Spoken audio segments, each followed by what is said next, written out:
I'm Pablo Torre, and this episode of Pablo Torre Finds Out is brought to you by Remy Martin 1738 Accord Royale.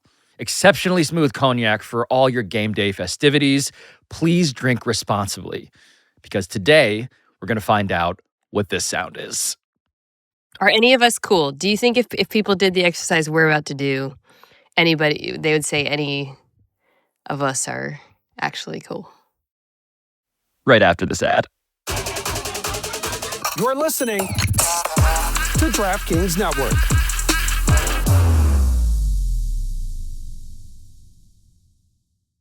This episode is brought to you by eBay. We all have that piece. The one that's so you've basically become known for it. And if you don't yet, fashionistas, you'll find it on eBay. That Miu Miu red leather bomber, the Custo Barcelona cowboy top, or that Patagonia fleece in the 2017 colorway. All these finds are all on eBay, along with millions of more main character pieces backed by authenticity guarantee. eBay is the place for pre-loved and vintage fashion. eBay, things people love.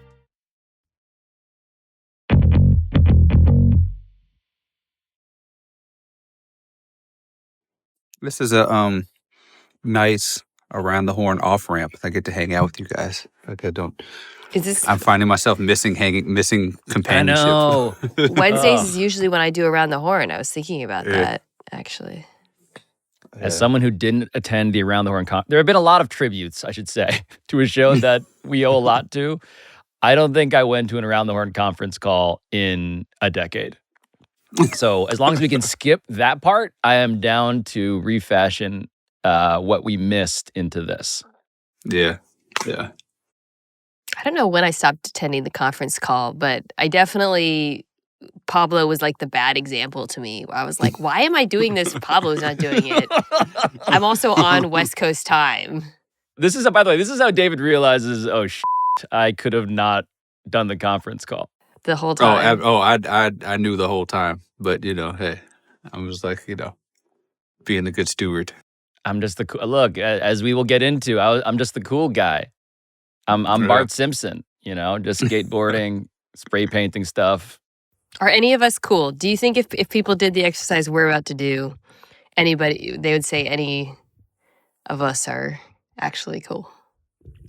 Well, we did last gather to do an entire episode about the X-Men animated series reboot. It's cool. So I think it's cool. Doesn't get cooler than that, guys.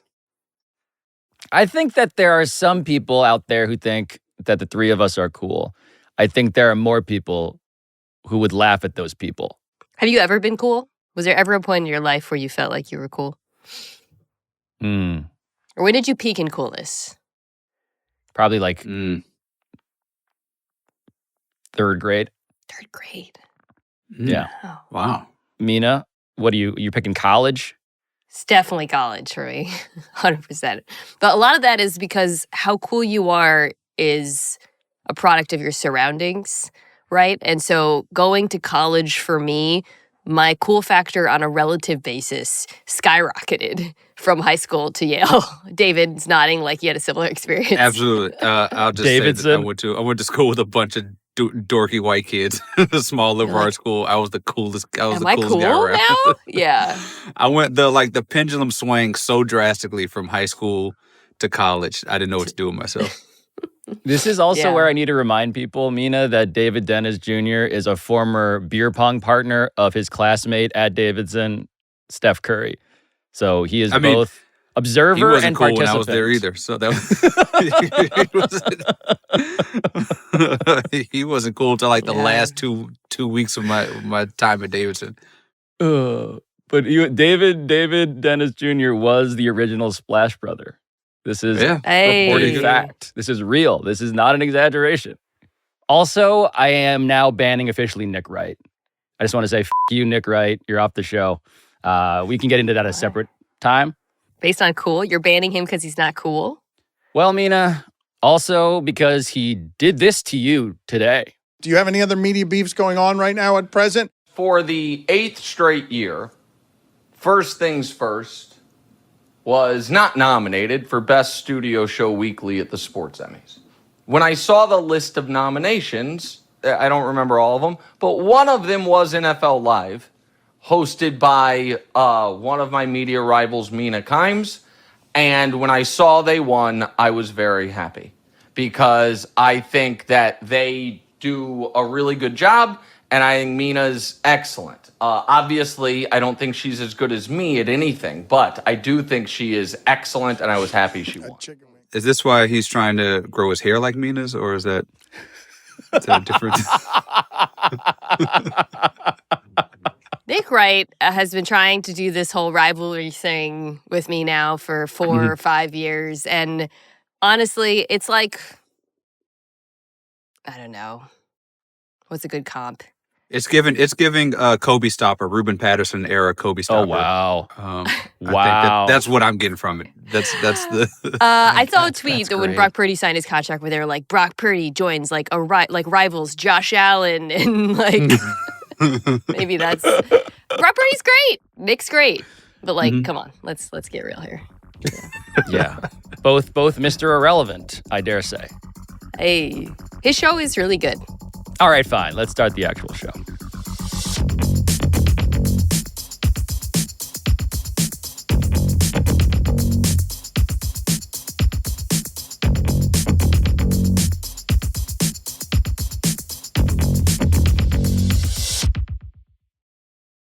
So the thing I wanted to start with, guys, is in fact a case study in Cool. And it started on Substack, which is not the coolest place for things to start, but there's an anonymous author who goes by the handle of Sportello, which is, I believe, a reference to Inherent Vice, already setting sort of like the highbrow kind of illusion we know standard we're getting here. We know we're hearkening back when we asked David to read this. David, your initial review of the piece was, in brief? I don't know like half the references that he made in the article. So I had to look up what is what's the vape thing that everybody's doing? Zen. Yeah, the Zen and Zenternet. Yeah. I don't know what that was. I didn't read the cut article that was referenced in there. It was like a subsection of the internet that I'm not familiar with at all. It's, white people have culture too, David. Thank you, Mina. That's sort of where I was. It was a very much like this is cultures matter. What it is. All cultures matter. But the thing that got this going viral around the NBA internet, at the very least, was one statement in particular that I think is consensus, and it was articulated thusly, quote, "For as long as I can remember, the NBA has served as a cultural North Star. These NBA playoffs portend a crisis of cool." And he goes on to analyze Jalen Brunson and Tyrese Haliburton and Shai Gilgeous-Alexander, categorizing them as uncool, which I would like us to discuss. Anthony Edwards sort of sticks out as, quote, the exception proving the rule of cool, that actually he is somebody who is so alone in his coolness that the others, who are variously, I would say, try-hard meme lords who seem to be imitative of previous imitations even. There was a bunch of that. And so I just want to start, Mina, by actually articulating, what do we mean by cool? How do we even define this? Because yes, it is one, I believe, white blogger's opinion that the categories flow as such. But I do think there's something he's getting at here that's worth talking about. So cool is a perfect debate subject because no one can actually define it. Cool is truly in the eye of the beholder. However, when he says something like Tyrese Haliburton and Jalen Brunson are not cool, Anthony Edwards is cool, I imagine we all nodded as we read that because it immediately reads as correct. So starting from that point, it's not just about play. I think we can all agree upon that. There's a certain vibe, what the kids call aura. I would argue this piece gets at something that is both true and does actually help us arrive at a definition of cool. When he talked about how a lot of these guys, and he mentioned Haliburton and of course Tatum, their sense of what is cool is just kind of memeing other things, right? It's derivative. I think cool is original. I think part of the reason why an Anthony Edwards feels cool is because he does not seem to be emulating anyone either, in his sense of self, the way he speaks, in fact, he thinks he's better than everybody, which that in itself, you don't have to be super egotistical or whatever to he was almost too cool for basketball. I mean, he was a quarterback, right? Yeah. He played football. He was like, football's actually the thing that I'm like great at for a while, He was too cool for Barack Hussein Obama. He looked at Obama and said, "Stand down, son," like he was a 12-year-old child. Yo, okay. LeBron. Listen, are y'all talking to this young man? Because he just keeps on. Right now, he just said he's the truth and all that. And the truth, the whole truth, and nothing but the truth. That's what he said. You asked him, you tell him the whole context of the situation, though. You asked him what he think about this young man, and he said, "I'm okay." I said, "I'm the truth. He tripping." That's what happened. What's wrong with that? So funny. True. But I think that if I had to isolate one variable, it is authenticity and originality. Would you guys agree with that? Yes. I would add one wrinkle, David, which is also, and I resemble this at times, and I am trying to be self-aware about this at times, try-hardness. Like somebody who really wants to be cool.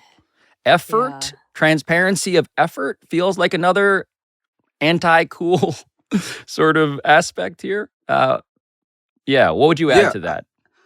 I think that's important. The try-hardness is important, but also I think that like I'm not sure that these dudes are any less cool than the people who came before them. I think that we're just not sort of distilling like there's not a way to distill their personalities in the way that we had. Like immediately when I'm thinking about coolness in the NBA, I'm thinking of like slam covers. Yeah. And like we're sort of missing this packaging of how players are supposed to be kind of cooler than they may or may not have been, right? Like a lot of these dudes are like AAU guys who just played basketball for for a lot of time, which is different than like some of the guys from the 90s who also just went to school and like hung out with friends and like created their own culture and came from different regions and different regionality with different cultures. And these guys just play basketball all the time. And I think there's this belief that if we just see them on social media, we get to know the real them, which I didn't really get to know the real versions of a lot of these dudes. What I saw was these cool packaged Nike ads or Reebok ads or slam covers, and this way that cool was like disseminated to us. Like think about somebody like Reggie Miller, who you got the choke and he was like this kind of annoying dude, but like he had this quote unquote aura. And then he gets like unfettered mic time for 3 hours on TV as a color commentator, and everybody's like, "Shut up, Reggie Miller, we hate you." You know what I'm saying? Like that's, and Reggie Miller's great and all that stuff, but like that's kind of what it became, because like he had this like barrier and this packaging that created cool in a way that a lot of these athletes do not have right now. We just get their social media personalities and they're mic'd up, and we like see Jaylen Brown being like, "We're not wizards, we're Harry Potter." Yeah, I think I'll be playing with the energy. They the magic, but they know who really got the magic over here. Ooh, I like that. No Harry Potter. Like we get a lot of that where we didn't get before. There's also one thing, Mina, I think, which is that we are, look, the NBA as this like cultural barometer of cool, as the piece sort of leads with. Part of that is as these things become increasingly corporate, as these things are like, lineages that are increasingly formalized, as David was alluding to, we also get further away from what might be the fundamental tenet of cool that we haven't mentioned yet, which is I think that you have to be kind of anti-authority. You kind of have to be subversive. So like to me, the coolest figure when it comes to the modern NBA that we have been sort of circling implicitly without naming him is Allen Iverson. So that brings up the question. So I have a question for both of you, for all of us to ask, which is sort of a central part of this piece. Like, when you guys think of coolest athletes that you've ever experienced, who comes to mind? I love this question. Iverson's definitely up there in basketball. My football example, and I think this cuts to Pablo's theory. I think Marshawn Lynch is probably he might be the coolest human of his generation, but definitely the coolest football player. Just everything about him, from style of play to the anti-authority aspect to the way he spoke and carried himself to like the lore around him. I would contend that Ken Griffey Jr. is on the Mount Rushmore of cool athletes in any sport of any generation, and you hit that apex because he was actually one of the best of all time and had this glow about him where you just saw him and you wanted to be him. Granted, we were the target generation for that, but there was just something about him, the way he played, the joy with which he played, the way he swung his bat, the way he wore his hat, the way he moved. The way he played for the Seattle Seattle Mariners for Mina Kimes growing up. Okay, I actually asked Cortez for a clip. I want you to watch this and tell me that any athlete has ever looked cooler than Ken Griffey Jr. looks in this clip. Here's the pitch. There's a drive. Hey, I'm sorry, but if you ever need to define aura, just play that 0.5 second clip. Just right the there. dolly shot pushing in on Ken Griffey Jr. winking and breaking, shattering the fourth wall with a wink is, yeah. No athlete has ever looked cooler than that right there. This article and this whole idea reminds me kind of like when I was coming up in the hip hop blogs and I was reading like the New Yorker and there were like older dudes writing about like telling me what was cool and like what like Lil Wayne rhymed like Nigerian hair with whatever and like you should like him. And it's like, well, and so I think what fundamentally as humans you're going to always think is cool are people who are older than you, who grew up like, who you grew up admiring and who you grew up wanting to be like. And I think for us as near 40-year-olds, I don't think we can really determine what's cool. Or like none of these athletes are going to be cool. Like I don't think that any 24-year-old is cool. There's not going to be a 24 or 25-year-old that I will ever think is cool ever again. Like my dad is never like, Michael Jordan is cool. He's like Elgin Baylor was the coolest basketball player ever because that's who he wanted to be. Like, I think there's young football players who are cool, actually, David. But to your earlier point, some of that is limited exposure, right? Like we don't really see them as much. They are naturally kept at a little bit of a distance from us. The helmet, they're not as present as basketball players. They don't talk as much. Right. So I think that helps their cause. I do want to do a thing in a second here where we are going to draft the coolest athletes across at least the three major sports in the present day.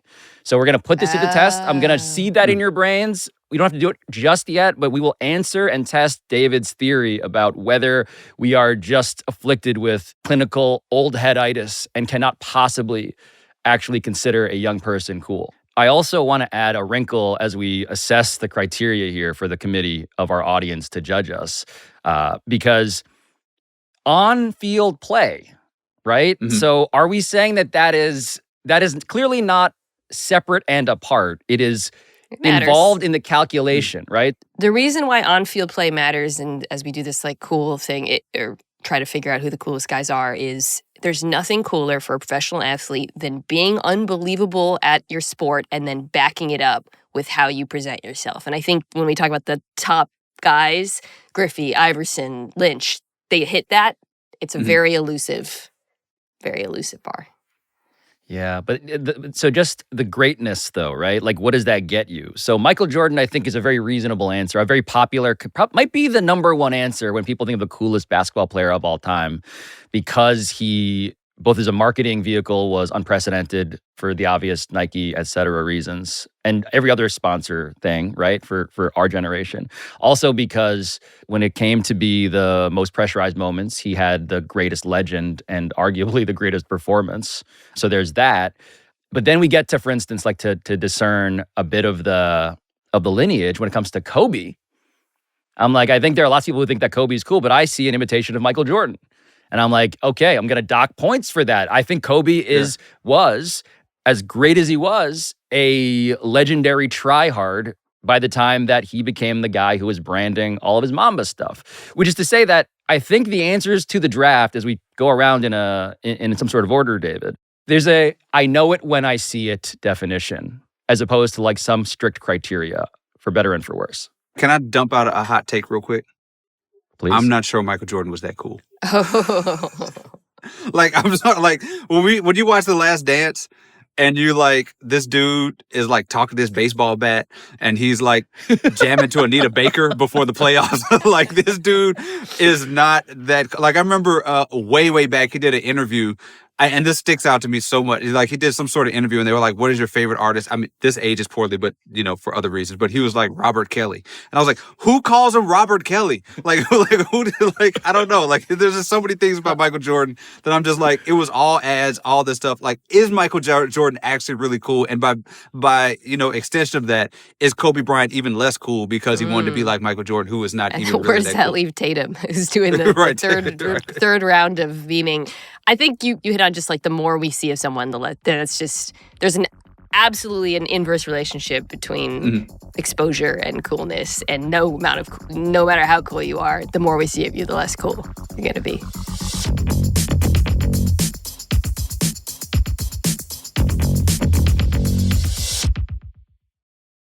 The NBA Finals are almost here, and every second counts. With DraftKings Sportsbook, an official sports betting partner of the NBA, you are not just watching history, you're betting on it. And now's your shot to get in on the action. Player props, game lines, live bets. This is playoff betting at its finest. And if you're new to DraftKings, bet just $5, and if your bet hits, you will cash in with $300 in bonus bets. So, download the DraftKings Sportsbook app and use code PABLO. That is code PABLO for new customers to get $300 in bonus bets if your bet wins when you bet just $5. Only on DraftKings. The crown is yours. Gambling problem? Call 1-800-GAMBLER. In New York, call 877-8-HOPE-NY or text HOPE-NY at 467-369. In Connecticut, help is available for problem gambling. Call 888-789-7777 or visit ccpg.org. Please play responsibly. On behalf of Boot Hill Casino and Resort in Kansas, 21 and over. Age and eligibility varies by jurisdiction. Void in Ontario. Bet must win to receive reward. Bonus bets expire 168 hours after issuance. For additional terms and responsible gaming resources, see dkng.co/audio.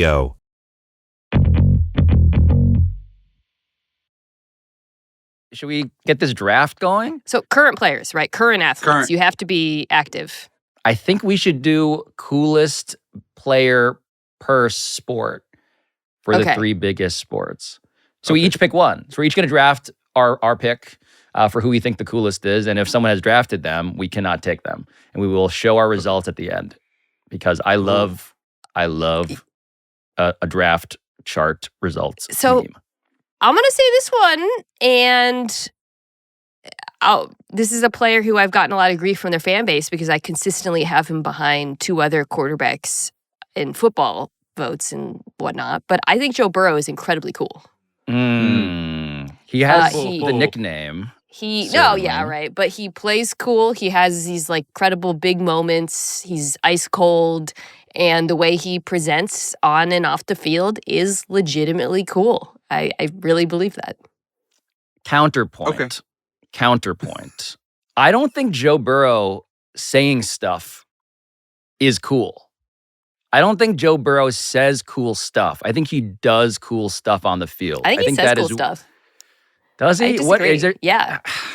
He knows all the words to get the gat from his time at LSU. So I think that's pretty cool. The championship picture is one of the coolest pictures ever taken of him smoking a cigar. But I would say like the way he talks when he's interviewed, he limits his exposure, which is what cool guys do.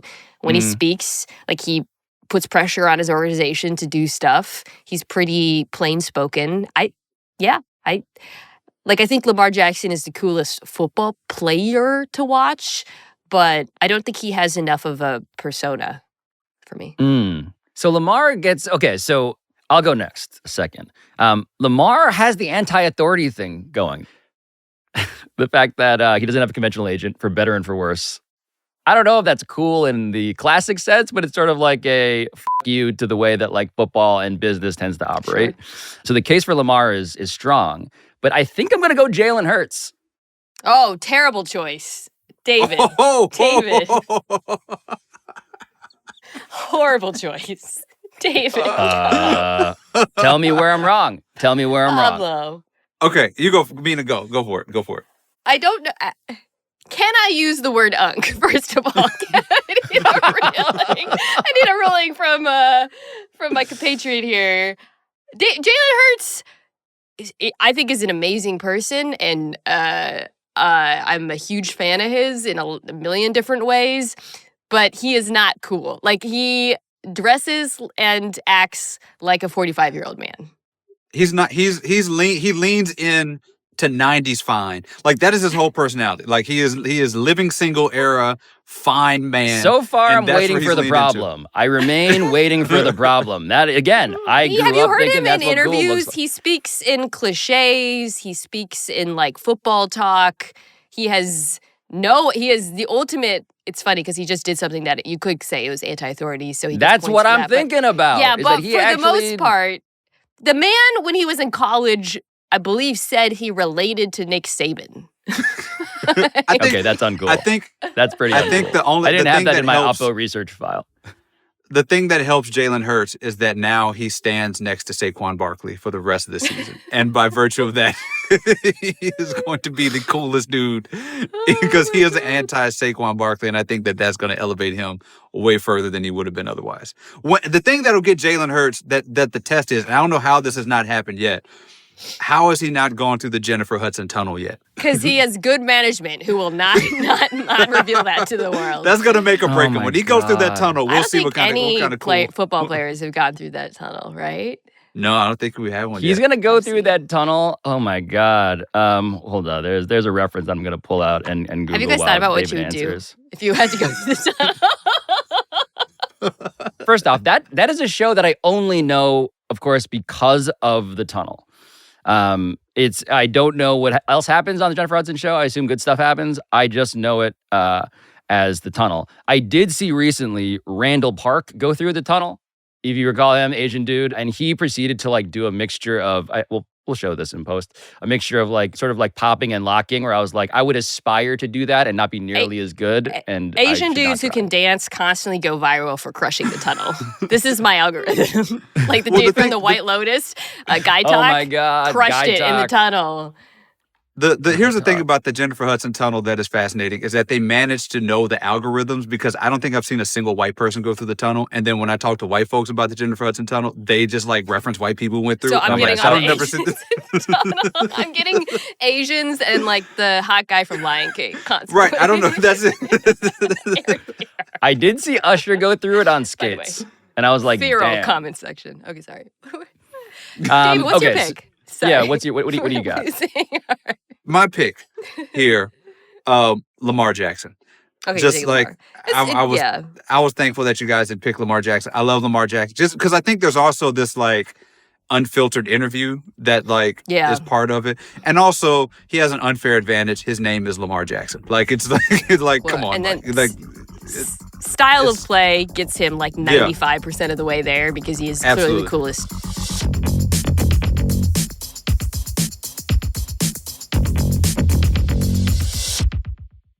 I found a kid who swings a golf club like a dream. I'd like to try to qualify him for the U.S. Amateurs. Coming to Apple TV Plus. What's your name? I'm not into older guys, but I'm flattered. A new comedy series, Stick. I don't want to go on this trip. Your mouth's saying one thing, but those eyes are saying something else. From the home of Ted Lasso. This is your shot at redemption? This is your mulligan? Owen Wilson. This game takes and it takes. The game's finally giving me something back. Stick. You know Arnold Palmer? Iced tea, lemonade, mix it. I'm missing a nap for this. Streaming June 4th on Apple TV Plus.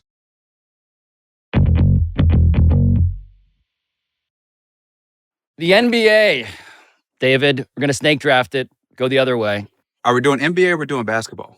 Because here's the thing that I also got out of this article that we started this whole thing from. This seems to be a male centric problem because there are like 15 or 20 cool ass WNBA players that I'm obsessed with at all times. And so if I had to pick all of basketball, my number one pick would be A'ja Wilson because she's like the coolest person in basketball, I think, right now. She's like an incredible interview. She won the championship and talked about all the tequila shots she was going to drink. You have to take 4 shots. Children take shots of ginger ale, but you got to take 4 shots before you pull up to the parade and drink responsibly. She has the new shoe out, which helps. She has the like really cool internet soft launch, hard launch Bam Adebayo thing going on. She's the best player in the world by a large margin. And I just don't think that this article really applies to women, really. Like, there are so many cool-ass women athletes, and there's a larger thing to discuss, I think, about, like, women and how they drive the culture and like make stuff cool in a way that guys kind of are not doing, which goes to the zen and the manosphere and all that stuff. But like, there are so many cool ass WNBA players that are so much cooler than NBA players, and AJ would be my number one pick in basketball by far. They've also been cool for a while, I think, is the Yeah. other thing, right? Like, this isn't like, oh, wow, all of a sudden we have this like cool new generation. Obviously, the WNBA is like, exploding popularity, but Diana Taurasi is one of the coolest humans to walk this She earth. does, by the way, an awesome at a microphone. Does not give Yes. a fuck. Yeah, Is yeah. incredible. But meets the parameters I established earlier. and the of, like, greatest of all time. GOAT arguably. player. Yeah, one of the GOAT players, backed it up. Great on the mic. She might be And on my Mount also Rushmore of cool. Great at social media. All of these WNBA players are Funny. great at social media. Yeah. Like, the more we know them, the more we get to like them. So Steph, not even a consideration for you. Like, you're like, nah, not even, no. Like, because Steph is the ultimate example to me of playing style getting you on the list. Not number one, but just like on the list. And I think he is absolutely one of the coolest players. He has a cool celebration. He's like probably the most like old school, I'm going to text or call somebody when he's doing something dope. Even though he's a Nepo baby. Even though he's Even though it's a Nepo baby. But like, Steph has always had this like, I think the arc of coolness has shifted more towards him. Well, authenticity, again, is Yeah. kind of the driving thing yeah, here. I think that's fair. Influence. just he's at been so influential. Yeah. A friend's house who has two small boys, and they're both into basketball, like 6 and 4. And I asked them which player would you want to play with and play like, and both said Steph. And it's like, wow, we're still on it's still going. You know, they're not saying LaMelo or Ja. But Well, that brings me to Yeah. my pick, because my pick is Ja Morant with an asterisk. yeah, I think that's, look, the unsaid thing in it's this right article. there for him. It's so sad.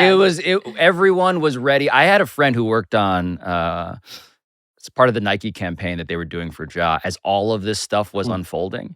And they had to blow it up and make it less cool, because they had to make it so that actually Ja Morant was more palatable to an audience that expected him to be a massive up who loved playing with guns.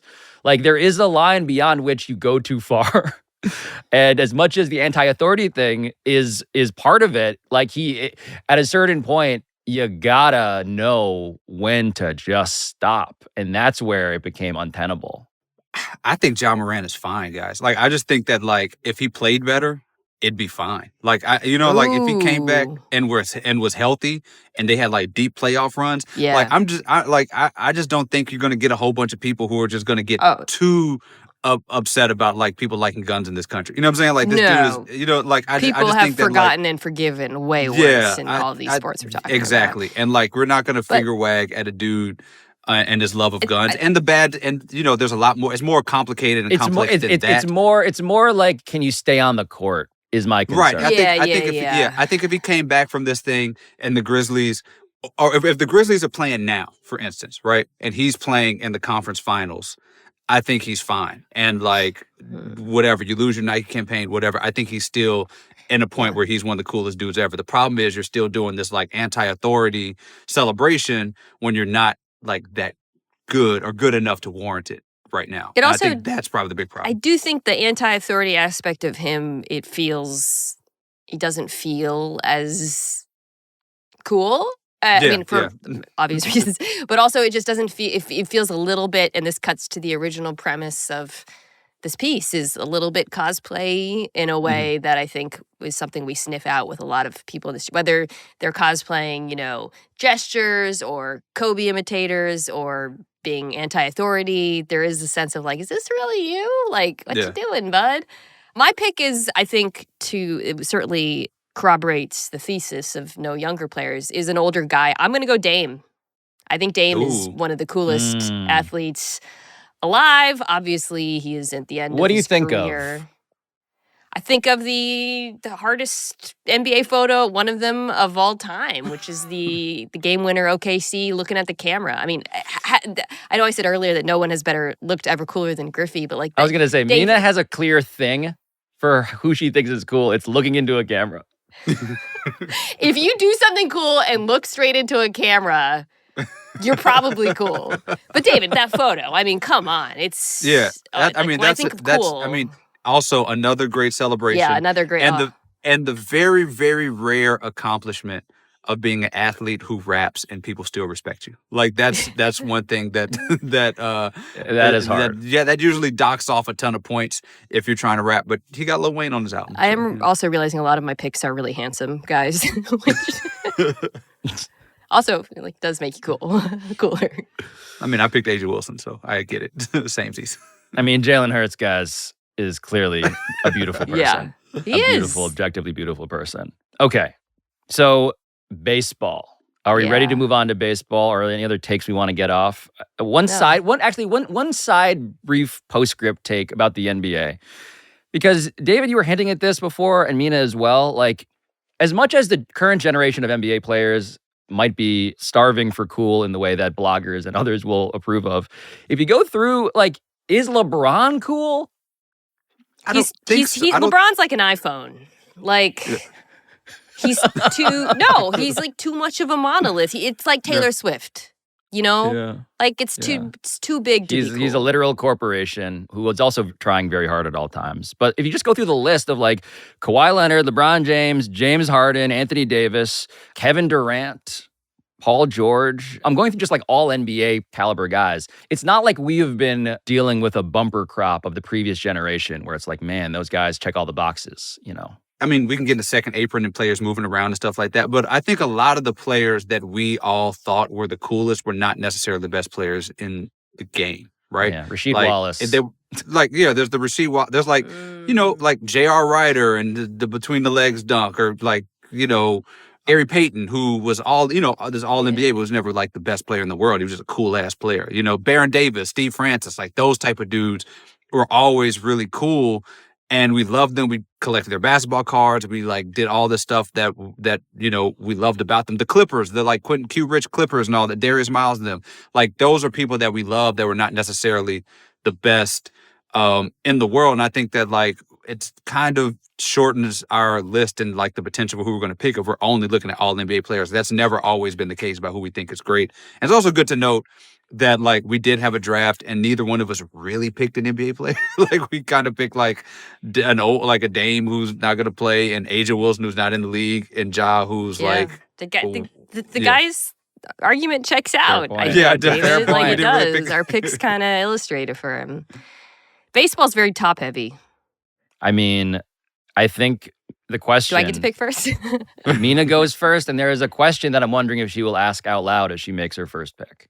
Well, there's two guys, I think, who are clearly the two coolest guys in baseball. That's how I feel. So I'm deciding between the two of them.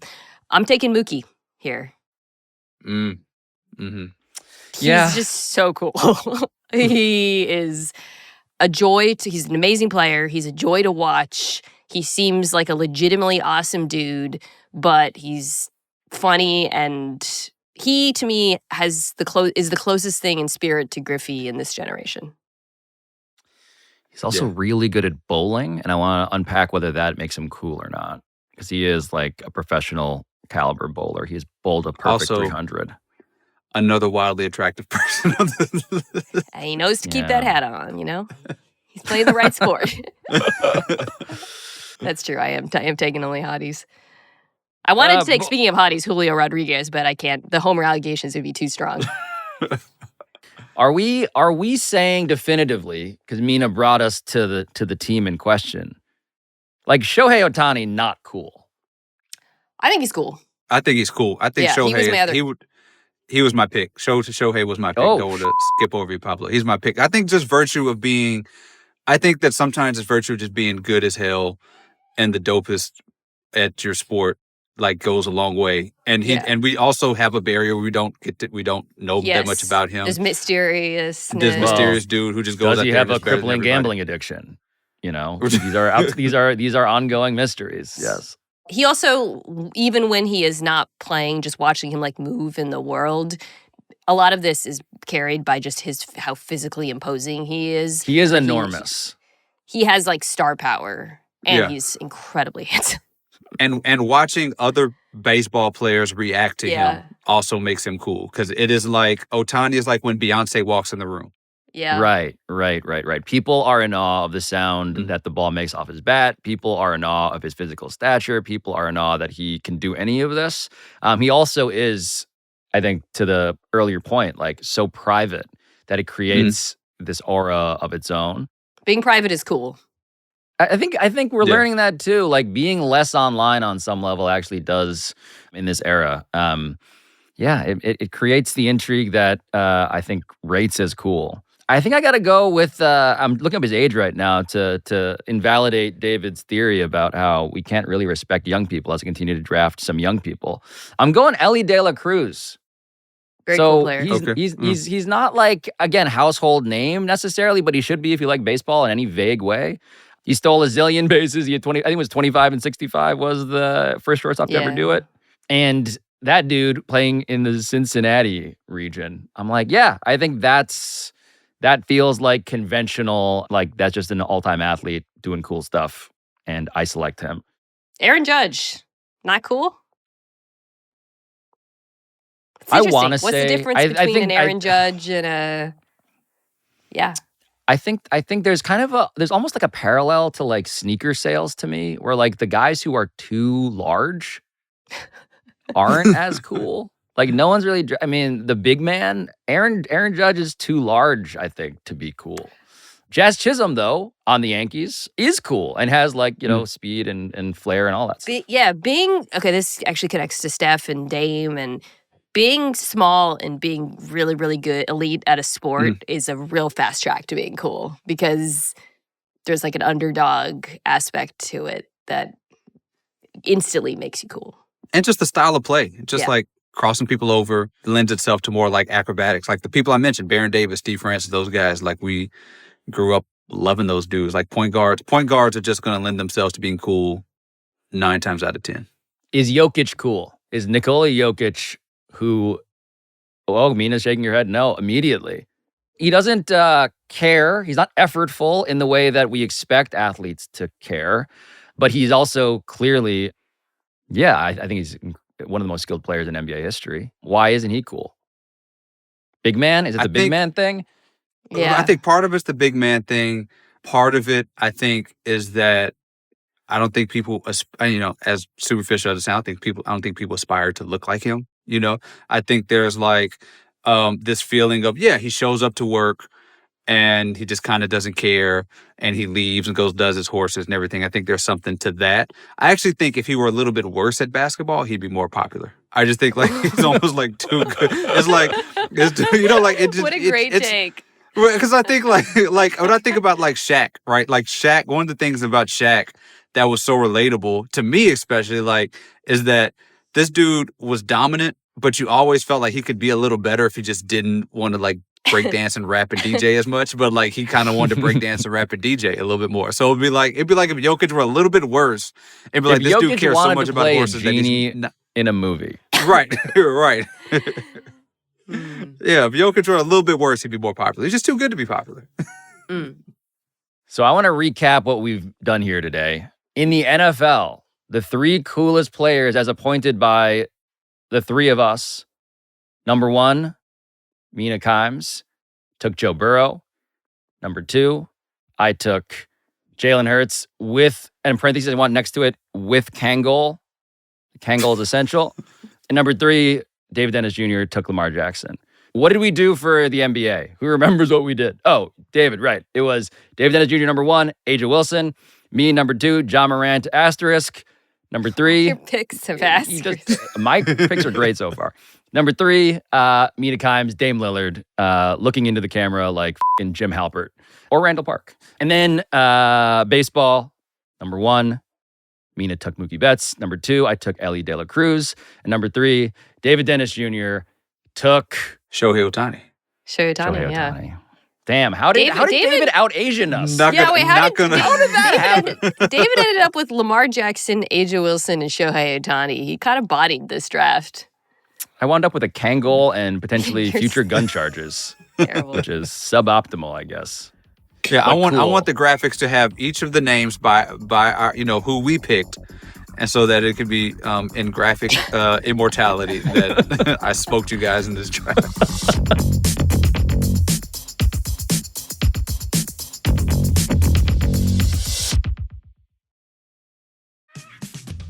This episode is brought to you by Honda. When you test drive the all-electric Prologue SUV, there's a lot that can impress you about it. There's the generous passenger space, the clean, thoughtful design, and the intuitive technology. But out of everything, what you'll really love most is that it's a Honda. Visit honda.com/EV to see offers.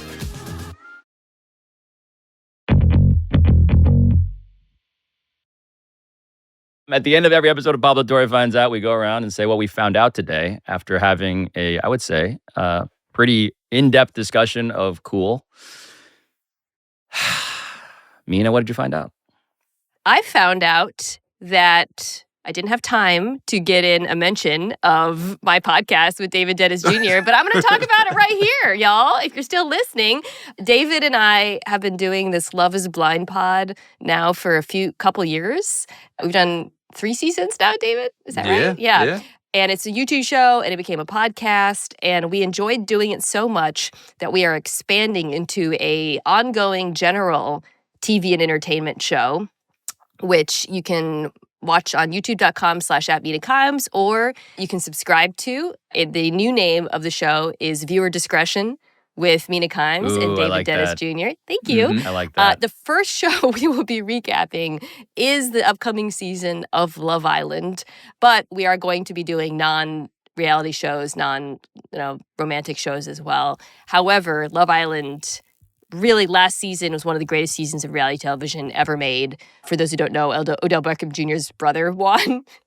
What? So, cool. Yeah. An absolute cool dude. What's Cool his name? Actually extremely what's his cool. name? Cordell Beckham, who's now kind of more famous than OBJ in certain circles. But anyways, go check it out. Viewer discretion. You can just look up my name. You can look up David's name and give us a subscribe, rate, and review. What I found out, David, is that Mina also showed up to today's episode of Pablo Torre Finds Out with multiple clips. And so there is a clip from, I believe, one of the reality shows in question that Cortez could not be more excited about, and I have no idea what this is. So I'm about to find out right now. Do you ever get told you look like a celebrity? Yeah. Do you? I do. I do too. All the time on the plane, I get one person. And it's just because I have dark hair and blue eyes. Ooh. But I don't see it. So don't get excited. Say it. What's he writing down in that notebook? I don't even know if it's MGK's wife or his girlfriend. Oh, no. Megan Fox? You saying you look like Megan Fox? It's just because I have light eyes and dark hair. That's the only reason. There's nothing else. At least I'm assuming so. I mean... Oh. Listen, Can we get married? buddy. What'd you say? So I guess it has been whispered into my ear, because I didn't realize this until Rob whispered it. They can't see each other at that point. Yeah. Because there is a wall that's the whole blind. Propose to Megan Fox, yeah. Yes. And so I am told now reliably, we have the reveal when they can see each other. God. Oh, no. Oh, no. Sort of like hit on looks, but... Not for you.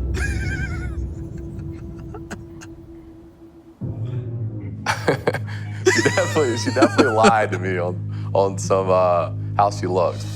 Chelsea told me she looked like Megan Fox. I'm so sweaty. But at the end of the day, it doesn't really matter. I'm very attracted to her. I can work with that. What an emotional roller coaster. That guy I'm so ended up being sweaty cool is the with cruelest edit I've ever seen in a reality show. You also didn't get to see when there's a moment where he has a Jim Halpert look to the camera right after meeting her when they hug. That is one of the most memed moments in Love is Blind history. David and I have probably spent no less than 3 hours breaking down the Megan Fox moment. If you're into that sort of thing, if you like listening to two people who treat these shows like the game tape that it deserves to be treated like, check out our podcast. Thank you both for helping me find out more than I bargained for. You're welcome, Pablo. Staring into the camera and wink.